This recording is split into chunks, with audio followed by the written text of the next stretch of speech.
can't hear them anymore. Very seldom do you hear a real song anymore. Whatever.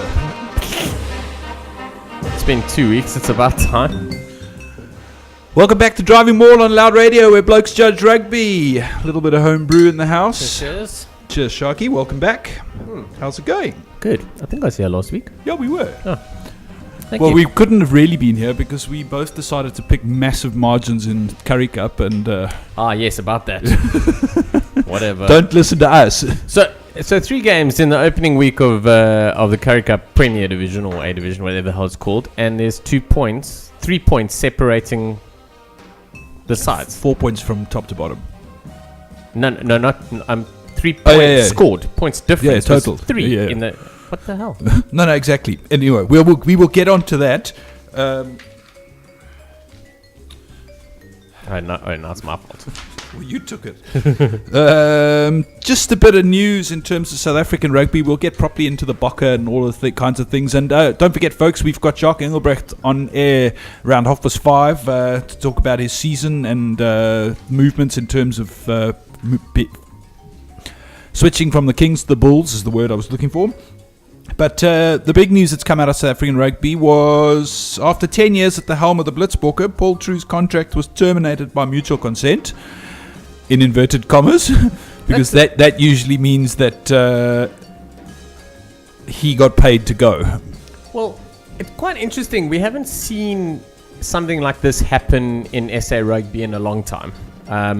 It's more a case of someone being sacked or being told by the media that they're no longer the coach, which is quite an interesting move.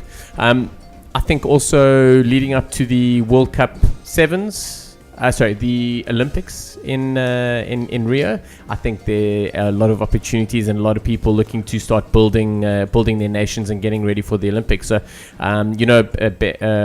what's his name? The Englishman who was coaching Kenya. I want to say Ben Ryan. Could be. He's also hasn't renewed his contract with Kenya. I tell you what, wouldn't be surprised to see Ben Ryan come coach South Africa, but I think they might be looking locally. I think it's Neil Powell and whatever his name is that took them to the World Champs, to the World Games. They're picking that up now, but I'm sure I don't know. You never know. Time will tell. There are a few guys that are actually available and fairly good coaches. I mean, I do believe that Paul True's a good coach. I just think that he spent too long at the Blitzbokke. So, you do need some new blood and some new things. The only problem with having Powell and the guys take over is they all got the same thinking and the same. Yeah, but they've basically come through the side they've with him. They've been coached by him for many, many years, and now they've been taught how to coach by him for many years. So it's going to be pretty much of the same, which I'm a bit worried about. So we'll wait and see. Yeah. Needless to say, his replacement's yet to be confirmed, and what he does next remains to be seen as well in terms of Paul True. Don't be surprised to see him seconded into a certain Heineken Meyers plans at some stage. Think so? He's not shy to bring in assistants. And then, a little bit of news. The SA schools side has been playing schools test rugby, for want of a better word, in a quadrangular series with the French, the Welsh and the English. They played England in Cape Town last Friday night. Do you think we were told? Well, I couldn't believe it. I heard and I saw nothing about it, and I was a bit bummed. So what exactly happened? Where did they play? They played at the City Ground here in Cape Town. Where about that? I'm assuming that it is, what's that team coached by P. Divi? University of the Western UWC. Cape. Yeah, I have a feeling that's where they would have played because the name rings a bell from the Junior World Cup as well. Okay. So, is the whole tournament being played in South Africa? Yeah. They played there and then they played in George on Tuesday night and then they're playing in Wellington on Saturday. So last Friday against the English, the baby box, well, they're not even the baby box. What are they? Text box. They are the youngsters. The sperm box. I don't know. We give up. Anyway, they beat their English counterparts 19-14. Rikus Bosma and Duan van der Merwe with tries. Grant Erasmus and Brandon Thompson with a couple of penalties. England scored 2 tries through a youngster named James Chisholm, and Sam Olver converted them. And then on Tuesday night, in a tight tussle against France in the cold and wet at Odenekwa Park, all the points were scored by boys from Odanikwa High. Oh, go on. Yeah. And write the name down, kids. Duhan van der Merwe, 2 games for the SA school side, 3 tries. And 2 conversions, so he can kick as well? No, that was Devald Human. Oh, my bad. It'll help if I read properly. But what position does he play? Do you know? Duhan van der Merwe is a winger. A winger. And is he 99 foot tall and weighs 120 kgs like the Wellington boys we saw today? Possibly, but he's a Southwestern Districts boy. Yeah. And he's definitely put his name up in terms of write that down. By the looks of it, he can finish. They haven't seen the games, don't know what went on. Yeah. But 3 tries in 2 games so far. And then if you can get there, 3:30 on Saturday in Wellington at Boland Park. They're taking on Wales. So if you're in the area, get down and support the SA school side. I know it's just before the Boks are playing and there's all kinds of other things going on. But so it might driving, be worth stay over. Yeah. So I'm interested to see what the Welsh have got to dish up. Obviously, England, Wales, and France did exceptionally well in the IRB Junior World Cup. The French were pretty solid. They played at home, but England and Wales contested in the final. So whether that flows through a little bit lower into their school side, hopefully, that should be quite a humdinger. As long as they don't have a fairly decent fly half like they did at the juniors. Fuck it. Indeed. On to a bit of Western Province Club Rugby. There were no games this weekend because of the public holiday, and they know that they can't get anyone to actually come and play because they usually be in some state of disrepair come Saturday morning. But there were 2 games on Wednesday night in the cold and the rain here in Cape Town. Yeah, we had... in Greenpoint, Hammies hosted Vix, and for those of you who don't know, Vix is basically a sort of junior Marty's side, so they've got 2 senior teams in the league. Quite a tight tussle. Hammies and Durban are fighting for that community cup spot, and it's getting pretty tight. Hammies, having lost to UCT last week Wednesday, kind of put a bit of a dampener on things, but they ended up winning. They beat Vix, which we expected to happen. It was a 27-6 victory, but the bonus point try came literally the last movement of the game. Pierre Cronje, who's Lionel Cronje's brother, actually scrum off by trade. Played a bit of fly-off in school. He was playing fullback most of the game and moved into the 10 position and scored a try from there at the end to give Hammies a bonus point win, which was the most important. And there was who's taking the kicks for Hammies, because there's a name that rang a bell on Twitter. Dustin Jinker. That's him. Yes. Where has he's played Dustin somewhere? Jinker played for Hammies for a while, and he was contracted to the Bulls for a year and a bit. That's he played it. Curry Cup. Thank you. Yeah. I thought I recognised the name. Yeah. Scrum off and pretty decent off the tee as well. And the other game that happened, Marty's played at home and they hosted Tigerberg, so the 2 maroon machines were having a go at each other. Tigerberg in the past have rolled Marty's. It's mostly them playing at home, but it wasn't to be. Marty's ran out 57-17 winners and a bonus point victory, which puts them in a massive shout to win the league. So where we're sitting at the moment, I've got the top 5 over here. Marty's have played 13 with 58 points. Hammies played 15 with 55 points, so that bonus point win puts them on top of Durbal, who've got a game in hand, played 14 with 53, and then below them is UCT, played 12 with 45. Yeah, look, I only put those 4 down there because from there down, with 4 games to go, everyone's out of the running in terms of who's chasing for the title. Well, the 4 of them are definitely in the shout for the title. It looks mainly to be UCT and Marty's at the moment. However, the Hammies Durbal competition is huge for the Community Cup. And then there's some big games this weekend Jesus, as well. I mean, first of all, there's the Belleville derby between Durbal and Belleville, which is crucial for Durbal to keep getting points. A third from bottom at the moment, if I'm not mistaken. Belleville, yeah. Yeah, Durbal. Belleville. Yeah. Apologies. But Durbal should beat them. Belleville do, as most sides, have a little something special at home every now and then, so you never know what could happen there. But I do expect Durbal to run away with 5 points at the end of that game. UCT are hosting Helderberg, the other side out of Stellenbosch. They're also in the bottom lower half of the league. I think they've got 1 win this season, so you're expecting UCT to get 5 out of that.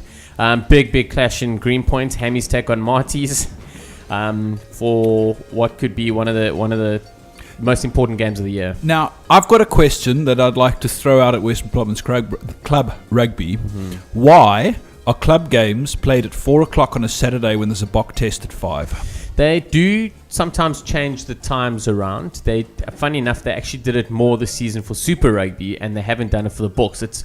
It's quite weird. The funny thing in Durban, all the KZN clubs, they when there's a Bok game on Saturday, all the games are played on the Friday night, which frees everyone up on Saturday. Yeah, it just makes sense. I know. From the perspective, never mind from the guys playing the game who might want to actually watch the Boks play. Yeah. The guys, the Boks supporters and the Hammies Marty supporters. I mean, that's a big game. Yeah, it's huge.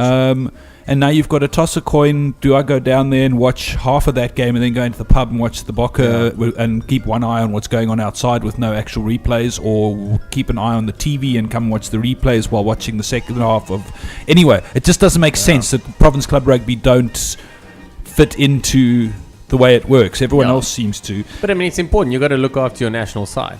Yeah. But Hammy's, the field yesterday and after the rain we've been having is going to be very interesting on Saturday. And bring your flippers and goggles. Yep. And like I said, it's a massive game in the greater team. Pissed down in Cape Town in case you missed it in the last 2 days. Crazy.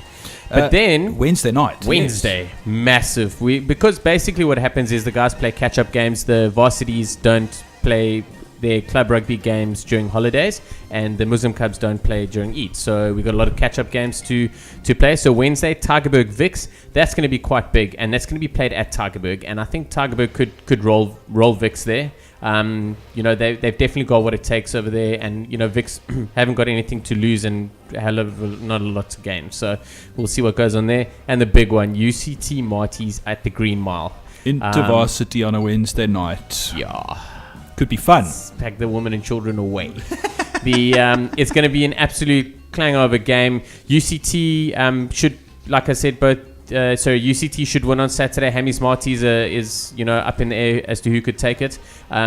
Whether Hammies or Marties get a bonus point victory out of that is another story. But UCT will be looking to get 5 and then looking to take Marties on Saturday, which will put them straight back in contention for the Super League A crown. Yep. I don't know if I'll get down there for it. I wanted to go last week and the rain kept me away, so we'll see what the weather's doing. It's rugby, bud. Yeah, it's also I'm pushing 40. I'd rather be on my couch in the cold and the wet than standing on the side of some field holding onto an ice cold can of beer. We'll make a plan. I'm sure we can get a couple of the old UCT boys to come through. On to Curry Cup. It kicked off in all its glory on Friday night, and one of these days I'll actually back myself with my gut feelings in terms of my predictions. Your gut feeling wasn't a draw, so shut your mouth. What? For the Sharks Griquas? No, for the Bulls. That was Province. Friday night. You said Province by 18. No, I know that, but I had a thing about Griquas, and I did. You have a thing about everyone every time. You were on air with me when I said Griquas will probably win, but I can't pick them because that Shark side just looked superb. But they got absolutely railroaded up front in the first 15 minutes.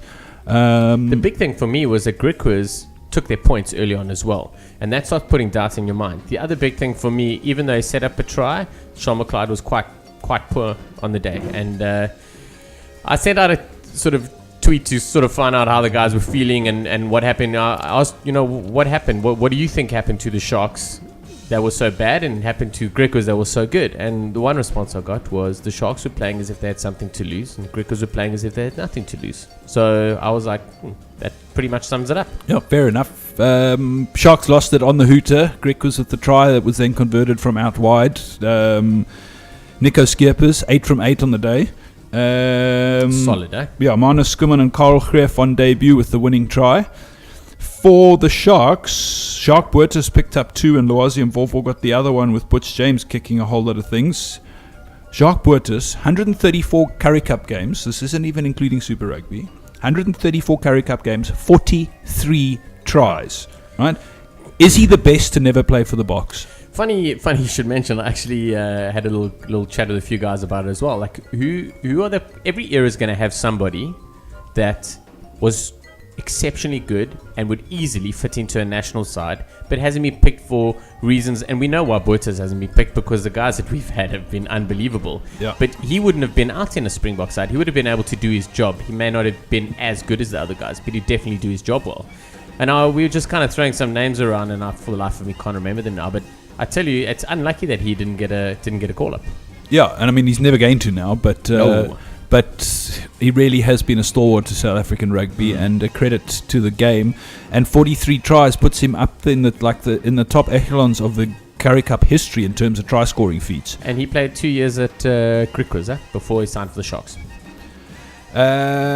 Lions 29, Cheetahs 30. We really also thought the Cheetahs would run the Lions ragged in this one, but it wasn't to be. And a 1-point win for the Cheetahs. Stokkies Hanekom, Willie Brits and Ruan Dreyer with the tries. Robert Everson, Boom Prinsloo and Cyril Pretorius and Johan Sadi picked up the bonus point try for the Cheetahs. The only bonus point of the weekend in terms of 4 tries. Besides losing ones. Yeah.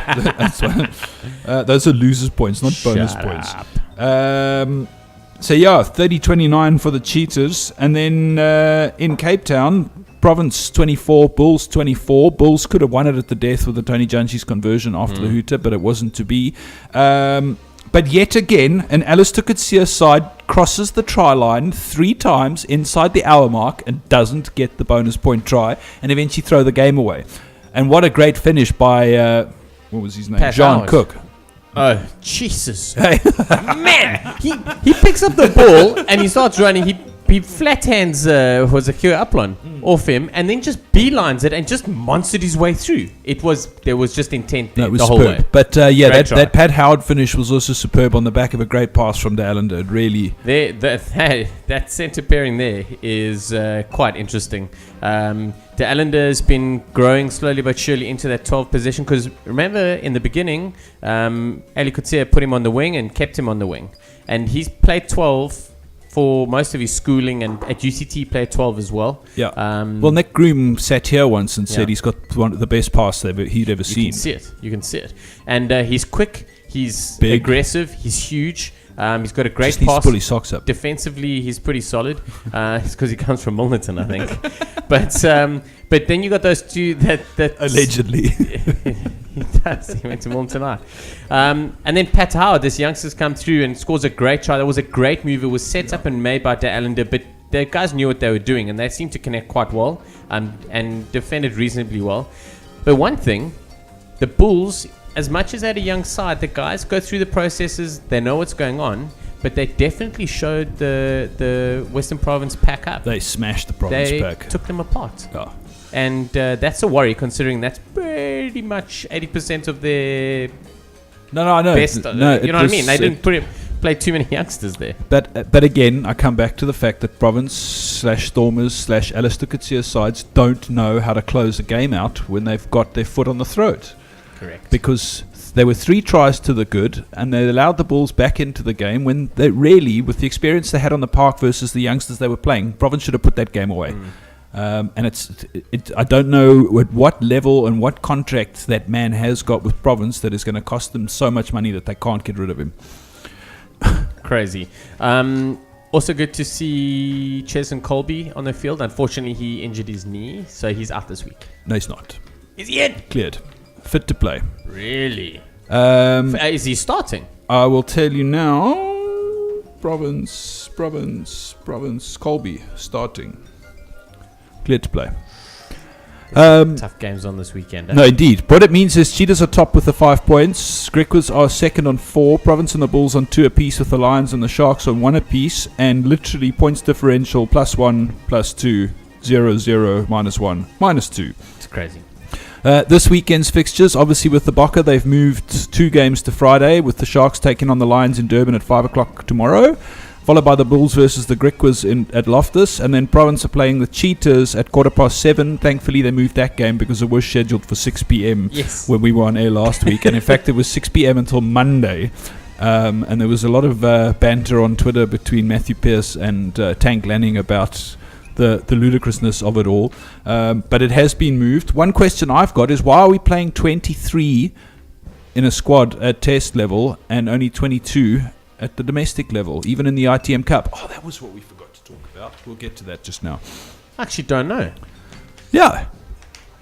The scrum bind set thing is there, but there's only 22 on the park, or in the squads. Anyway, that's what it is. For the Sharks this weekend, Tara Mtembu still can't get a run at 8, even though Keegan Daniels out injured. Kind of makes sense to put Buertes there with the lack of experience, but at the same time, Mtembu could play because there's a youngster on the flank named Stander. Reinhard Stander, who is rather inexperienced. And Mtembu impressed in the games that he played in Super Rugby. He is an 8. Buertes is actually a 6 or a 7. Yeah. So a bit of strange decision-making processes going on there from an outsider's perspective. Sizuma Siseko, who debuted last week, got injured. He's out. So new signing SP Murray gets the nod. And he tweeted earlier this week, when opportunity knocks, kick the door down. So I favorited that, and I hope he has a blinder, because otherwise it's coming back at him. Yeah, I'm looking forward to seeing that. That's going to be a cracker, and he's up against the Lions again, eh? Yes, and then, as you would. And then guess what, Sharky? Tim Whitehead. No, I'm so bummed. Porcelain. They should change his name to Porcelain. That kid he is so talented, and he makes such a difference when he's on the park. And how long is he out for? Ek weet nie, a while. Paul Jordan's not even back either, so... No. So Hymar Williams comes into the starting lineup at centre, name that doesn't ring any bells for anybody. And then the Lions, they picked up Willie Weppener in the week, who has moved back from the Bulls to the Lions after playing for the Bulls on the weekend. I know, yeah. They've also signed Martin Muller from the Cheetahs and Beers Roo on a short-term deal. Stockies Hanekom's out for 4 weeks with a shoulder niggle. Marnotz Boshoff moves to fullback. Elton Janchis comes in at fly half. Lionel Cronier on the bench. Martin Muller, wasn't he supposed to leave last year? I remember Matt said, and we were chatting, and he had signed a contract in France, if I'm not mistaken, but maybe couldn't go due to injury. So I'm hoping he comes back and comes back well. Yeah, time will tell. And then the Cronier brothers are alternating at scrum half, even though one of them's actually a fly half by trade, and his brother was the scrum half when they played together at school levels. The Bulls have made one change. Actually, it's ended up being 2 because Frick Kirsten's pulled out with an injury in the last few hours, and I can't remember who's replacing him. But Kali Fasaki comes in for Willie Weppener, who has crossed the Yuxke again. And that's the only... those 2 changes. As I said, Frick Kirsten's injured. And then they've got a youngster named Bongi Ombanambi on the bench at hooker for his debut. I thought we might see Andre Pollard in the Bulls lineup this week. Yeah, he was rumoured to be back from injury. Yeah, I know he's fit and he's training again, so maybe next week. And another thing I was looking at, so just having a look at the Bulls side, the more I see Waylon Murray there, the happier I get, because he adds a hell of a lot of experience to that side, and he made a big difference when he came on Saturday. Look, I didn't see the game, so I can't comment. Griquas have lost Lichtor and Landman for 6 weeks with a broken thumb, and try scorer from last week, Manus Skuman, with a hammy strain. So they've made a few changes to their side to take on the Bulls. And I can't remember who the hell they are, but we'll move swiftly along. Michael Rhodes is back to bolster the pack for Province. Tian Liebenberg back from injury on the bench. Brock Harris, 100th game for Province. Whenever he plays, they lose. And then, as we said, Colby's back from injury. The Cheetahs are unchanged. They have made one change on the bench. I can't remember who Villy Duplessis, the Tuks scrum half, fly half, who was signed by the Lions and has now gone to the Cheetahs. That's right. And thanks, Hurpur. Andre Pollard starting for the Bulls under 21s this week. So that's where I thought he was actually going straight into the Curry Cup. So thanks for that, Butty. Okay, now for the Super Brew picks. Well, let's have a think about it. We do it at the end of the show. Let's play a song. So. Yeah, but we've got to do... Okay, we're going to play a song. When we come back, we're talking to Jacques Engelbrecht. King turned lion, bull. Sorry, king turned bull. Oh, and a former Hammies boy. That's the most important part. It is indeed. A bit of Foo Fighters, and then we'll be back talking to Jacques Engelbrecht. You're listening to Driving Maul on Loud Radio. Welcome back to Driving Maul. We're going to chat to Jacques Engelbrecht in a while. Just got a tweet from Hurpur. Sia and Scurra are on top billing tonight. Rugby career's over, because that's usually what happens to Oaksagar on that show. Sure. Yo. Really? I'm going to be sitting watching 80 minutes of Well, he'll come on after 60. I just want to know, Hurpur, do you have does he have like a translation on the bottom of the TV to help you out on top billing? Because I don't think they speak much Afrikaans there, mate. A little bit of ITM Cup we forgot to mention before we get Jacques on the line. Counties Manukau entertained Wellington today in the first game of the season. 55-16 Wellington won. But the big talking point for me, and I mean big talking point, is Afa Fartau has been pulled from club rugby in New Zealand by the Wellington Lions. He's a wing and he weighs 123 kilograms. I was watching the game today, and I didn't have the sound up, and I was having a little gander at what was going on. Firstly, Wellington destroys counties. So Tana Umang has got a lot of work to do as coach of Counties Manukau. But I actually thought he was a loose forward, just happened to be on the wing a couple of times. He's got a little goose step, a shit shuffle. He's got obviously some big handoffs because he gave Baden Kerr a good slap in the face. But pretty decent hands. And you say he came out of club rugby last week? Well, last season they've pulled him from nowhere, but 123 kgs on the wing. Stupid. That's the same size As Jacques Engelbrecht, as who incidentally played on the wing as well. Yeah, Ben tummy are full now. Yeah, and a lot quicker. Let's get Jacques on the line and find out what's been going on in his world.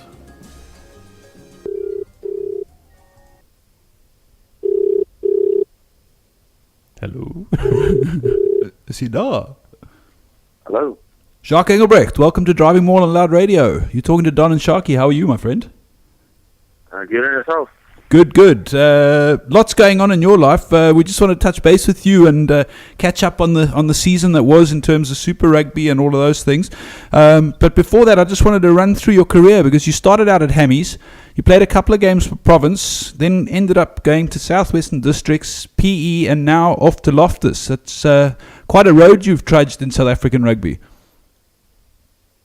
Yes, it's been a good a rough career for me in terms of playing for the province and move my way to SWD and then EP. So it's been a good move to me as well to come to the Bulls. So it's a big step for me as well. So looking forward to it. I'm sure. And then the one thing that did pick up, because you came to the fore in my mind, Sharky was talking about you for a couple of years on the shows and stuff, but you came to prominence for a lot of people in this country in that game for the SA Barbars South versus England last year where you got a try. What was that experience like, playing against a test side? Yeah, to play against England was like to prove myself against the bigger, I can say that the bigger oaks, like that the Chiefs, the international colors as well, to see the standard where I am. So that was great for me as well. Jacques, jy kan gerus Afrikaans praat as jy wil, hè? Pardon? Jy kan gerus Afrikaans praat as jy wil. So I can't hear you clearly. And then Super Rugby, I mean, that must have been an experience as well, particularly the travelling side of things to New Zealand and Australia. Yes, to be part of the Super Rugby was very nice, and it was a dream that I was looking forward to, and to play overseas against the New Zealanders and Australian teams was also a huge experience for me as well. And it was really nice. Jacques, it's Sharky here, but firstly I just want to say well done. It's been a long road coming from Hammies and club rugby, so well done. But I wanted to just say it must have been a tough few years being at EP and forming that side and that family, and all the guys, a hell of a lot of the guys have moved away. How many the guys that you've left there and everything, and the guys that have moved on, how's it been? Yeah, we had a short time to work to get as a team together, but we've done really good, and yeah, it was really amazing to work with such a bunch of brothers and do well. And then the one thing I've always wanted to ask, because I've never spoken to a Super Rugby player of the size of a guy like yourself. When you fly, do they fly you first class, or have they got you in the cattle class stuck in amongst the small seats? Luckily for us, we flew first class. Otherwise, we cramped up. No, I can imagine, because I'm about the same height, not quite the same size, and I've spent my life flying in economy in the cattle class, and I've always wanted to know whether they fly you guys first class or not. That game in Canberra against the Brumbies, I mean, that must stand right up there in terms of highlights of the season for the performance that you guys put on. Yeah, it was a real highlight of this rankings career. Because they end up playing in the finals of the Super Rugby, so it was a really great achievement for us as a team to draw against them. Jacques, and obviously you've had a chance to play up against some of the best the world has to offer. Who's been the biggest thorn in your side? Who's been the guy that's been the most painful competitor that you've played against? Most definitely, I think Kieran Reid against the Crusaders up in Christchurch was the biggest opponent that I've played against, or the most highlighted that I've against that. I can imagine. I mean, he's probably the world's premier 8-man. He'd fit into any side quite comfortably, so it would have been a phenomenal contest. And playing in Christchurch, what is it like playing against Crusaders? They are they are the most successful Super Rugby side out there, and they've got a bunch of legends there and some up and coming world-class players. What was that experience like? It was a really great opportunity to play against a well-drilled side as Crusaders. Yeah, it's a massive experience for me as well. So it was really nice. And just one last thing from me, but which was probably the highlight in terms of an away venue? Which was one of the best places to play at?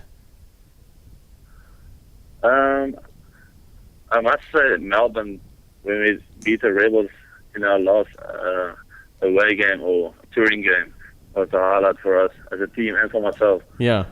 In the Super Rugby. Awesome.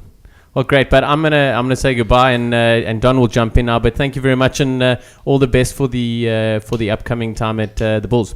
Yeah, we just want to touch on that. Thank you very much. We just want to touch on that, Bulls. I mean, you're there now.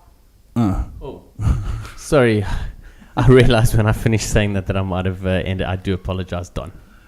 Shot me down. Ask me, I'll answer. Yeah, I just wanted to get some insight into when we might see him floating around in a Bulls jersey. Yeah, I actually did want to get onto that. I'm sorry, I kind of pooed that a bit for you, but geez, what a quiet, humble guy. He's definitely a quiet man off the field and a beast on the field.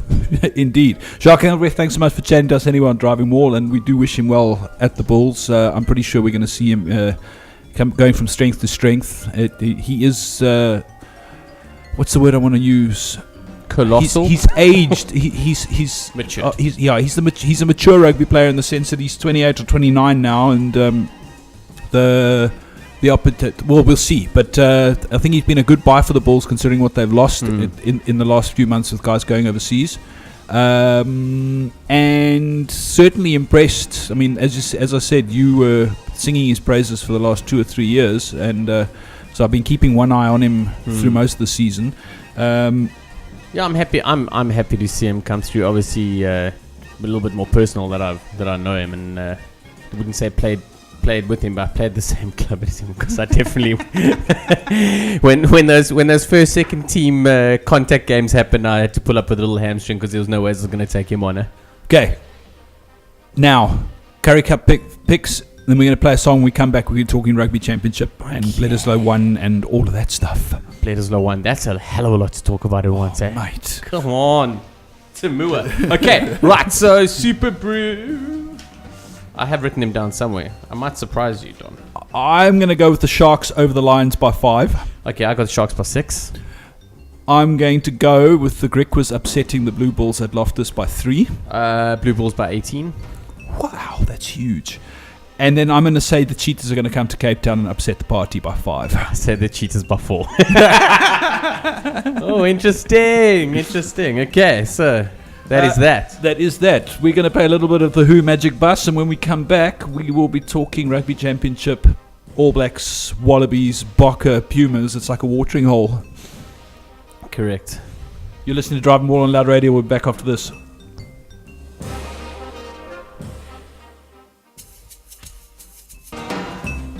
Welcome back to Driving Maul on Loud Radio, where blokes judge rugby, and it literally is wet panties, cream yourself stuff this weekend, because the proper rugby is back.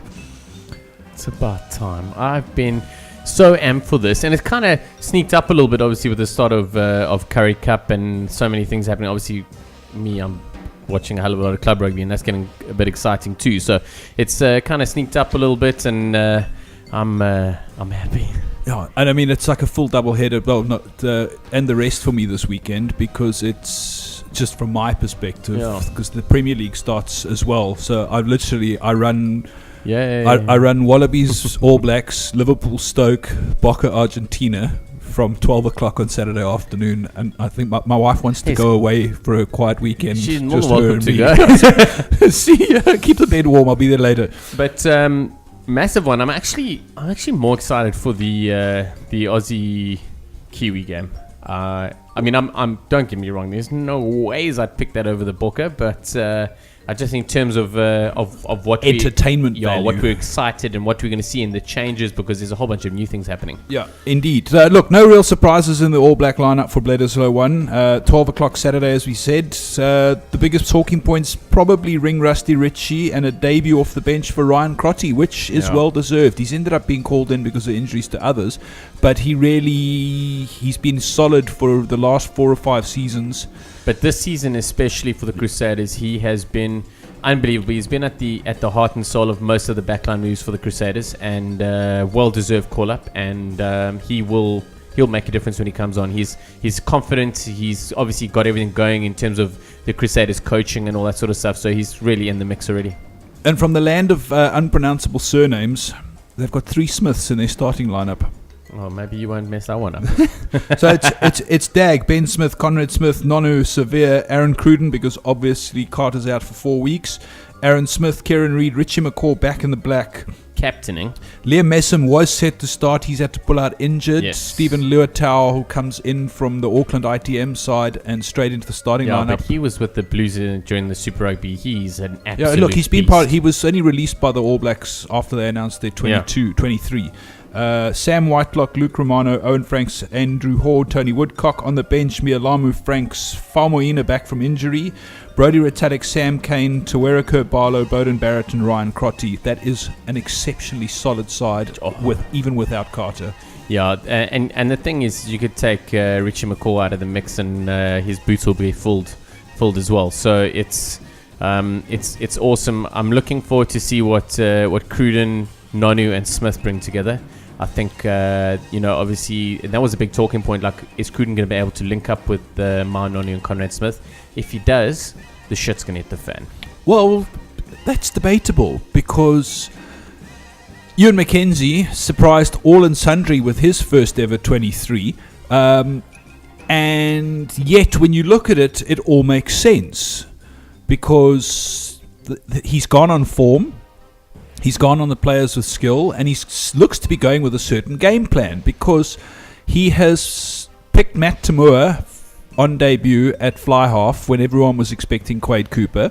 We all know that Tamua, and the only reason why we were all apprehensive to pick Tamua against the British and Irish Lions is because he was uncapped. What better way to find out what the kid's made of than dump him against the Kiwis? Look, and Brumbies got to the final, ran the Chiefs close after travelling 3 times around the world, and Tamua ended the season 4th in try assists and 2nd in line break assists. So he knows how to put players into space and to get them over the try line. I think he's going to find his space in the 9-10 channel. I don't think he'll find it in the 10-12 or the 12-13 channel. Yeah, and then hallelujah, James O'Connor on the wing. That's great. We all want him in the side, but we definitely don't want him at 10. Yeah, well, he's not a 10. And then Jesse Margaret fullback, right up there for running meters and runs this season. The centres and 9 picked themselves. Lele Afano and Ashley Cooper with Kenya. And then a pretty solid-looking pack. Hugh McMenamin back in gold after 5 years. And a lot of surprise coming out of Australia, but when you actually consider what a great player he was before he went and how well he's played for the Force this season, he's been great. It's understandable that he's there. And then debuts off the bench for Scott Seo, who's impressed. Scott Fardy, who was probably the Brumbies man of the match in the final. It's massive. He was huge. Nick White, also a Brumby, and Kuridrani. So 4 Brumbies on debut, 5 Brumbies on debut. All well deserved as well. I'm still very... I don't know. I think I might be the only person who's kind of got this sort of festering in my mind a little bit, but I'm still so blown away that Israel Folau's just kept on the wing. He's unbelievable at fullback, and he hasn't played international fullback yet. No, but he has played exceptionally well on the wing at international. The thing is they don't have other options at 15. So they've got Adam Asher Cooper, who could slot into 15 from outside centre if need be. James O'Connor and Israel Folau. All those are starting with obviously Jesse Mogg. So there will be an opportunity. But I think I know he scored 2 tries or 3 tries on the wing for Australia against the British and Irish Lions, but I think he might offer more at 15. But you can't say that Jesse Mogg doesn't deserve that. Yeah. Anyway, it's when you look at that, as I said, there were surprises in there, but when you actually look at it and you consider the season that's gone, there are no real shocks there. And you can understand Cooper versus Tamua being controversial, but he was going to have to go with one or the other. And there was a huge amount of pressure on Cooper, bringing him back in. I think it's one of the best shots. I think Tamura has been solid. He does the basics well. He also has got a bit of flair about him. He's settled. He's played in the big games. He's played in a final. And, he's surrounded by a lot of his teammates. I think Quade Cooper, there's, as you said, a lot of pressure with him coming back.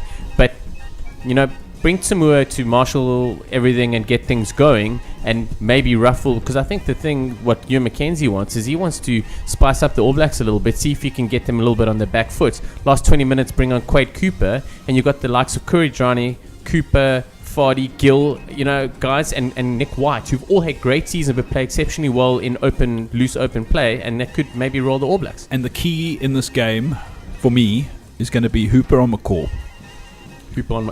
Because McCall is ring rusty. You have to say the word. He hasn't played much actual footy, and Hooper is the Australian player of the season according to the Australian rugby media. I'll tell you another massive shot in terms of competitions at the breakdown and everything would be Ben Moen and Kieran Reid. Yeah, well, I mean, Ben Moen topped the line-out takes stats for Super Rugby this season. So... Well, Hooper seems to think the Aussie team looks a little bit more balanced than the Kiwi side. I think it'll be difficult to find an unbalanced Kiwi side. But I agree with you. I think it's the best. Or always saying that they're more balanced than they looked under Dingo. The best. I think more balanced than what they've seen in what we've seen come out. The one thing that's pissed me off this week, there were 2 headlines that I saw. It said Du Preez benched by Box and Cooper benched by Wallabies. How can you be benched if you've been brought back into the side after not being there for a while? Are you seriously getting irritated by something as trivial as that? No, but they're trying to make a thing about the fact that they've stuck them on the bench. Yeah. They're back in the side, for fuck's sakes. There we go. It's that 1.5 beers in. It's starting to warm you up a little bit.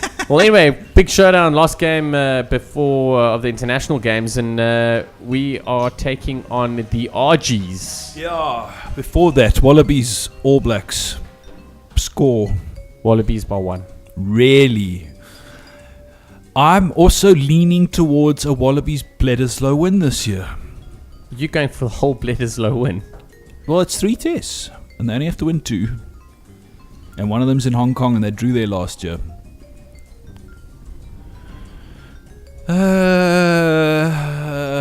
It's in Australia. It's a new Wallaby side against a settled. It's Tamua, Cruden, Hooper, McCaw, and I'm going to also go with a 3-point win for the Wobblies. Ooh-wee. It's all happening here at the Gabba.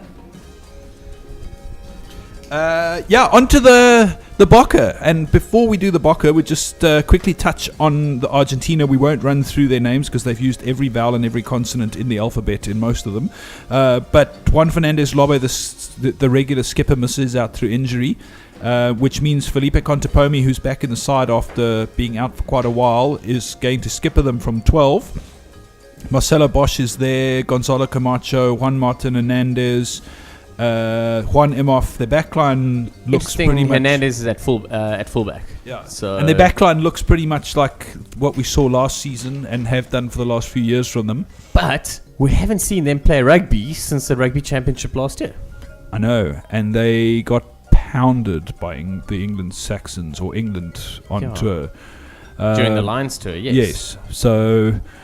time will tell. And then there's a new name at fly half was the one that I noted, and now I've lost him. Nicholas Sanchez. There we go. Never seen that name before. I've seen him. He's pretty handy.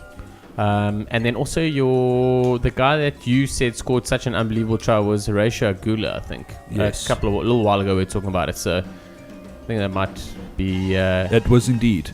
On to the Springboks, and this has been one of the most interesting Springbok selection weeks in a long time, Sharky, because there was no concern, there was no buzz all over Twitter. It was just like everyone knew what was coming. Yeah. Meyer has settled on his side. There were one or two changes because of injuries, which were to be expected, and I reckon 100% of Springbok supporters got 98% of the side right if they called the 23 before it was announced.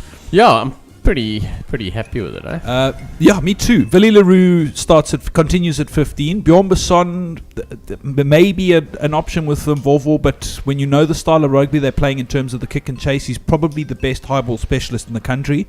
In terms of kick chase, I don't know about defensively. JJ Engelbrecht didn't disappoint too much outside Jean de Villiers. Brian Abana, enough said, 50 tries, fourth all-time highest point scorer for the Springboks.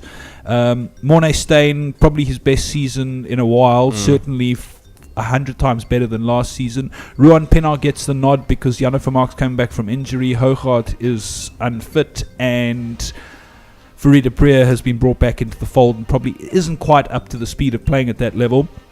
Dwayne Vermeulen in for Pierce Spies. Spies was only there because Vermeulen was injured. Willem Alberts, Francois Lowe. That, in my opinion, is Heineke Meyer's preferred back row, particularly for playing a World Cup in the United Kingdom in winter. They are big boys. And they are all different, even though they're all the same size. Yeah, they do. They've got different skill sets, which is great. Jandre Kruger, Eben Etzebeth, Jannie Dup, Adrian Strauss, probably there for the consistency and the fact that Bismarck is also still working his way back to full speed. The Beast on the bench. This is the one I got wrong, was Gerthrow. In fact, two I got wrong, Gerthrow and Flip. And the only reason I got those wrong is I actually forgot Gerthrow was in the mix. And Flip, I would have thought that Frank van der Merwe, this would have been the test to give him a run, given he's been all over the box side. He must be setting all kinds of records for being in box camps without actually getting on the field. FDP, back in the box mix. Pat Lambie, Jan Serfontein, solid bench, solid side. I reckon the RGs are going to get bombed in honor of Madiba. I think they are too, but I tell you, interesting, I just want to mention, and I'm probably going to miss one or two here, but Brian Abana, Mornay Steyn, Ruan Pienaar, Francois Lowe, Janre Kruger, 6. Guthrie Steenkamp, 6. Flip van der Merwe, Farid Apriya have all travelled vast different distances in the last 2 to 3 weeks. That's and we've got a hell of a lot of overseas based players in our side. 6. And it's interesting. Interesting to see what happens. And then obviously Gandalf Khaleesi on the bench. Let's not forget about that. He's been earmarked as an open side by Heineke Meyer. He's been earmarked as a freaking legend. Yeah, there was something I wanted to talk. Oh, that was it. Completely on an aside. Who is the 10th highest capped Springbok of all time? Just 10, randomly. 10. No, the 10th highest. Yeah, I know. He is number 10 and he's playing in the Currie Cup at the moment. 10th highest Springbok of all time. Yeah. He's currently playing this. Yeah, and you will not believe he is the 10th highest capped Springbok of all time.